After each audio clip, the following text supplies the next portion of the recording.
मुझे नहीं जाना उनके पास। मेरे सब कुछ आप है। मम्मी वह रोते हुए माँ से बोली, टीना तुम्हें जाना होगा। यह तुम्हारी माँ का हुक्म है। तुम्हारे पापा है। वह मेरे पापा कैसे हो सकते हैं? मेरे माँ के बिना उन्होंने अपनी जिंदगी के 21 साल बिताए थे। मैं इस दुनिया में हूँ या नहीं, यह मेरे पापा को पता नहीं था। वे अनजान थे और आज अचानक आ गए थे मुझ पर हक जताने। मैं आपको छोड़कर कहीं नहीं जाऊंगी। मम्मी वह बहुत गुस्से में आई थी। तुम्हें एक बात समझ नहीं आती। रुक्मणी देवी ने उसे खुद से दूर झटका तो वह हैरानी से माँ को देखने लगी। पहली बार उसे यूं माँ ने दूर किया था। यह मेरा हुक्म है। तुम्हें कल ही अपने पापा के साथ जाना होगा। बात खत्म। वह आंखों में आंसू लिए मुंह फेर गई, जबकि टीना की आंखों से आंसू बहने लगे। उसकी माँ इस तरह जालिम कैसे हो सकती थी? बचपन से लेकर अब तक माँ को देखती आई थी। अब अचानक माँ उसे यहाँ से उसके पापा के पास भेजना चाहती थी। क्यों? वह उलझ रही थी, लेकिन उसे कुछ समझ नहीं आ रहा था। अगर भेजना था तो वह खुद भी तो साथ चल सकती थी, पर वह खुद यही रुक रही थी अपनी छोटी बहन मीरा के साथ, जिनकी अभी 2 साल पहले ही शादी हुई थी, और वह अपने पति के साथ हंसी खुशी रह रही थी कि उनके कारोबार में नुकसान की वजह से वह दोनों उनके साथ आकर रहने लगे और बात वहीं से बिगड़ने लगी। पर इस बात को ऐसे हैंडल किया जाएगा, टीना के दिमाग में भी नहीं था। सुबह होते ही उसे वहां से भेजा जाना था। रुक्मणी देवी उसे जी भरकर देखे जा रही थी। आप गलत कर रही है दीदी, मत भेजिए आप उसे, वह नहीं रह पाएगी। मीरा अपनी 1 साल की बेटी चंचल को उठाते रुक्मणी से बोली थी, मेरे और मेरे बेटी के बीच की समस्या है, इसमें तुम मत बोलो। उनका सब दुख ही भरा था, लेकिन अंदाजा काफी गंभीर था। मीरा चुप हो गई। टीना ने उन्हें देखा। जाओ बाहर, गाड़ी आ गई है। रुक्मणी ने गुस्से से कहते मुंह फेर लिया तो वह चुप से बाहर निकल आई। उसका सामान ड्राइवर ने गाड़ी के डिग्गी में रखवा दिया। तब वह एक आखिरी नज़र माँ के घर को देखती गाड़ी में बैठ गई। आंसू आंखों से रुक नहीं रहे थे। उसके गाड़ी को निकलते ही रुक्मणी खिड़की के पर्दे हटाकर देखती, फूट फूट कर रोती थी। मुझे माफ कर देना टीना, मैं एक अच्छी माँ तो बन गई, लेकिन बाप के बिना तुम्हारी सुरक्षा ना कर सकी। तुम्हारी सुरक्षा के लिए पिता की छत्र छाया चाहिए। टीना मेरी जान, भगवान तुम्हें अपनी छत्र छाया में रखे। वह रोए जा रही थी, लेकिन बेटी के लिए प्रार्थना करना नहीं भूली थी। ठाकुर हाउस, यह बंगला बहुत बड़ा था जिसमें रहने वालों की तादाद अच्छी खासी थी। 2 भाइयों के बीच गहरी मोहब्बत कभी नफरत में न बदली, लेकिन इन सब में आग लगाने वाली उनकी बहन मौजूद थी, सितारा देवी, जो शादी के बाद अपने ससुराल में न बसी थी, लेकिन अपने गोद लिए बेटे के साथ भाइयों के चौखट पर आकर बैठ गई थी। बड़े भाई राजवीर, उनका भी एक गोद लिया हुआ लड़का जतिन था। बहुत गुस्सैल और हैंडसम। जितना वह खूबसूरत था, उसका दिल उतना ही मुलायम था, और यह उसके रुतबे की वजह से था। वह इंस्पेक्टर था, मुजरिमों के लिए एक खतरनाक इंस्पेक्टर, बॉडी बिल्डर वाला, और माँ की आंखों का तारा भी पिता के लिए एक सर दर्द से कम नहीं था। राजवीर पॉलिटिक्स की दुनिया में अपना एक नाम, एक रुतबा बना चुकी थी। ऐसे में उनका गोद लिया हुआ बेटा अक्सर ही उनकी पार्टी के बंदों को हिरासत में ले लेता था, क्योंकि वह इंस्पेक्टर था और किसी तरह का क्राइम वह बर्दाश्त नहीं कर पाता था, फिर चाहे सामने बाप ही क्यों ना हो। दोनों में 36 का आंकड़ा चलता रहता था। दूसरी तरफ विक्रम था, जिनकी पत्नी को इस घर से निकाल दिया गया था, एक साजिश के तहत, जिसकी वजह थी राजवीर की शादी कालिंदी, जिसने रुक्मणी को भी पीछे छोड़ दिया था। वह कुंवारी थी, उनके चौखट पर आकर बैठ गई थी। विक्रम, जो वह आज भी अपनी पत्नी के लिए जी रहे थे, भले वह उनकी जिंदगी से जा चुकी थी। 21 साल पहले की बात थी, लेकिन वह आज भी उनके दिल में वैसे ही थी जैसे पहले दिन की तरह थी। वह उनकी जिंदगी थी, पर एक गलतफहमी की वजह से यह रिश्ता तोड़ मरोड़ कर रख दिए गए थे। उन 21 सालों में एक दूसरे से मिलने तक न आई। विक्रम भी फौज में थे, उनकी पोस्टिंग हर जगह होती रहती थी। कालिंदी उनके आसपास साई की तरह चिपकी रहती थी। अभी 1 साल पहले ही उनकी पोस्टिंग सहारनपुर में हुई थी और वे कालिंदी के साथ वहीं रह रहे थे। कालिंदी से उन्होंने शादी नहीं की थी। वह लौट आए थे। जब राजवीर का एक्सीडेंट हुआ तो भाई की मोहब्बत ने सब गमों को भुलाकर वह लौट आए थे। लेकिन हिंदुस्तान आकर भी उन्होंने अपनी पत्नी से बात तक ना की। वह तो यह तक नहीं जानते थे कि उनकी एक बेटी भी है। दिल में दर्द के टीसे तो उठती थी, लेकिन वे अपना दर्द छुपाना खूब अच्छी तरह से जानते थे। फिर एक रात उनकी पत्नी ने उनसे बात की। वह जान गई थी कि विक्रम वापस सहारनपुर आ चुके हैं। उन्होंने तो कसम खाई थी कि वह जिंदगी भर अपने पति विक्रम की शक्ल तक नहीं देखेंगी। लेकिन उन्हें अपनी बेटी के लिए उनसे बात करनी पड़ी और आज टीना अपने पिता के घर आकर रह रही थी। वह यहाँ आने पर बिल्कुल भी खुश नहीं थी क्योंकि उसे अपनी माँ से दूर होना पड़ा था। वह बाप को सिर्फ तस्वीर की हद तक ही जानती थी। बाप का प्यार क्या होता है उसे पता नहीं था और आज एकदम अचानक उसकी माँ ने इतना बड़ा फैसला ले लिया था। खुद से अलग करके उसे उस आदमी के हवाले कर दिया। उसको सिर्फ वह तस्वीर तक ही बाप मानती थी।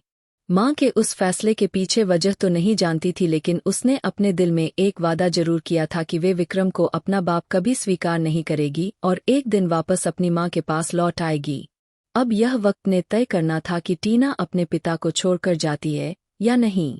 चिड़िया उतरता वह नीचे आ रहा था। कोई और नहीं, इंस्पेक्टर जतिन था। उसे देखकर जीने वाली कोमल देवी और वह माँ का लाडला बेटा उस वक्त माँ का माथा चूम रहा था। कोमल देवी के कजन का लड़का था। उसकी कजन जतिन को जन्म देते ही मर गई थी। उसके बाद कोमल देवी ने उसे गोद ले लिया था। जब से ही वह उसे आंखों का तारा समझती थी, जबकि बाप का बस पैर छूकर वह आशीर्वाद लिया करता था। राजवीर ने भी एक उचरती निगाह अपने जवान बेटे पर डाली। 24 साल का जवान बेटा उनका खून गरमाने के लिए काफी था। भले वह पॉलिटिक्स की वजह से बाप से उखड़ा उखड़ा रहता था, लेकिन बाप के लिए तो वह उनके जीने की वजह था। राजवीर की जान उसमें बसती थी। अपनी पत्नी और बेटे में विक्रम ने नाश्ते की टेबल पर बैठे सबको प्रणाम किया। उनकी बहन सितारा देवी ने भाइयों की नज़र उतारी तो पास बैठी कालिंदी खुशी से झूम उठी थी। वह तो विक्रम को देख देख कर ही जीती थी। कालिंदी ने विक्रम के लिए पूरी जवानी बिता दी, लेकिन विक्रम ने उनसे शादी नहीं की थी। अपनी पत्नी रुक्मणी देवी से कभी गद्दारी नहीं करना चाहते थे। रुक्मणी देवी चाहती थी कि कालिंदी यहाँ से चली जाए। खुद कोमल देवी ने भी अपनी बहन कालिंदी को यहाँ से भेजने का इतना उपाय किया, लेकिन वह यहाँ से नहीं गई। कल मेरी पार्टी के एक आदमी को पकड़ा है तुमने। राजवीर की बात पर सभी चौंके थे, सिवाय जतिन के। उसे छोड़ दो, राजवीर ने कहा तो जतिन ने नाश्ते से हाथ खींचते बाप की तरफ चुभती हुई नजरों से देखा। उनके खिलाफ रिपोर्ट दर्ज हुई है। रिश्वतखोरी के मामले में अंदर हुए है। मुश्किल है, जतिन ने अपनी जगह से उठते हुए कहा। यह तुम्हारा बाप कह रहा है, फिर क्यों मुश्किल है? अब की बार राजवीर को गुस्सा आने लगा था। क्यों आपकी? मैं क्यों सुनूं? मैं कानून की नौकरी करता हूँ, आपकी नहीं। दोनों बाप बेटा आमने सामने हुए थे। कोमल देवी फिर अपना सर पकड़ कर रह गई थी। अक्सर हफ्ते बाद 15 दिन के बाद यह बहस छिड़ ही जाया करती थी। सभी को इसकी आदत हो गई थी। नमस्ते। अचानक से एक ऐसी आवाज पर सभी चौंके थे। दरवाजे से एंटर होकर खड़ी हुई उस नाजुक सी लड़की को देखा। विक्रम के तो चेहरे पर रंग खिल गए थे। अपनी जगह से उठ खड़े हुए, जबकि बाकी सबकी आंखों में हैरानी और सवाल थे, क्योंकि कोई नहीं जानता था कि विक्रम ने अपनी बेटी के लिए अपने घर के दरवाजे खोल दिए हैं। इससे पहले कि कोई और टोक था, विक्रम ने आगे बढ़कर तीनों को गले से लगा लिया था। उनकी आंखों में आंसू थे। चश्मा उतारते दूसरे हाथ में थामे, वे उस नाजुक सी लड़की को अपनी बाहों में लेकर आगे बढ़े। अपने बड़े भाई राजवीर की तरफ बढ़े। भाई साहब, यह मेरी बेटी है टीना। उनकी बात सुनते ही सभी हैरानी में पड़ गए थे। आज 21 साल के बाद वह लड़की को सबके सामने किया। अपनी बेटी के हैसियत पर सबसे मिलवा रहे थे। टीना ने बिल्कुल चुप नजरों के साथ सबको देखा। किसी के चेहरे पर कोई खुशी के असर दिखाई ना दिए। रुक्मणी देवी की बेटी है। अचानक से कोमल देवी की मोहब्बत भरी आवाज पर टीना ने उन्हें देखा। 3 लोग हैं जो वहां पर तुम्हारा सबसे ज्यादा ख्याल रखने वाले हैं। तुम्हारे बड़े मम्मी पापा और जतिन। लेकिन उन्हीं की बहन से बचकर रहना होगा। यहाँ आग का गोला है, तुम्हें नुकसान पहुंचा सकती है। यहाँ अचानक कैसे आ गई? सितारा देवी को भी गुस्सा आने लगा था। अगर यह आग का गोला है तो मैं भी बारूद हूँ। उसको घूरते हुए देखते दिल ही दिल में बोली। कोमल देवी ने आगे बढ़कर टीना को गले से लगाया था। वेलकम टू होम बेटा, यह तुम्हारा घर है। मम्मी किधर है? वह नहीं आई। उनके सवाल पर टीना खाली खाली नजरों से बाप को देख रही थी। नहीं, अभी सिर्फ टीना आई है। विक्रम ने मोहब्बत से बेटी का हाथ थामा। यह अचानक राजवीर को कुछ समझ नहीं आया कि क्या रिएक्ट करें।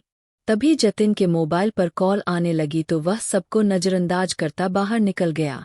बस अचानक ही यह सब हो गया। भाई साहब, अब टीना यहीं रहेगी। बहुत मन से कहा था राजवीर, यह घर जितना मेरा है उतना ही तुम्हारा है। मुझे कल भी तुम्हारी फैमिली को यहाँ रहने से कोई भी परेशानी नहीं थी और ना ही आज है।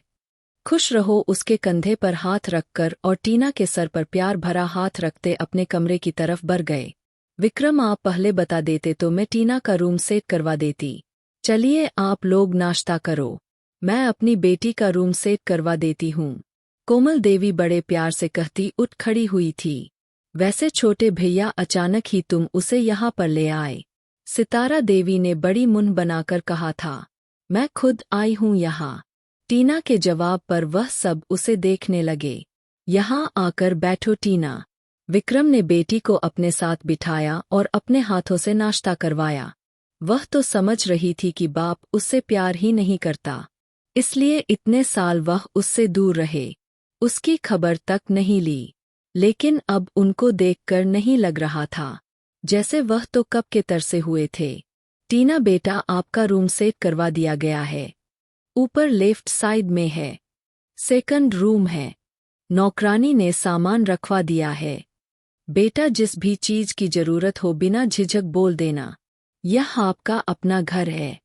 कोमल देवी वहां आते प्यार से टीना को कहा।